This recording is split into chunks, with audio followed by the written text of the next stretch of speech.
Hello, আমি নয়ন। Good morning. তোমাদের তো আগের ভিডিওতে বলেছিলাম যে আমার শিলিগুড়ি আসার একটা কারণ আছে, আর এই যে ছাদ থেকে এই চূড়াটা দেখতে পাচ্ছ, এটাই ছিল সেই কারণ। বেশ কিছুদিন ধরে মনটা একটু খারাপ থাকায় ইচ্ছে হয়েছিল এই মন্দিরটায় যাব, তাই তার পরের দিনই শিলিগুড়িতে আমার আসা। আর এই তো রেডি হয়ে তখন আমরা বেরিয়েও পড়ি। আর জানো তো, কেউ যে এতটা লাজুক হয় সেটা আমার দাবাইকে না দেখলে তোমরা বুঝতেই পারবে না।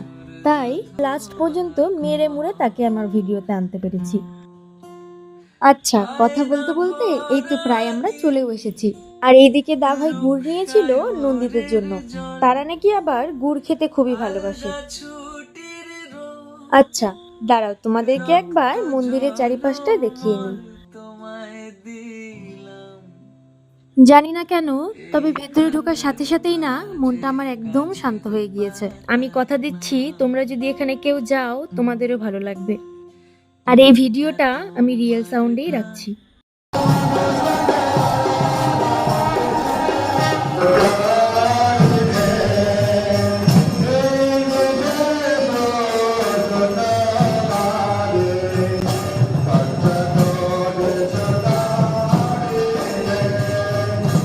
ভিডিওটা তোমাদের কেমন লাগলো জানিও।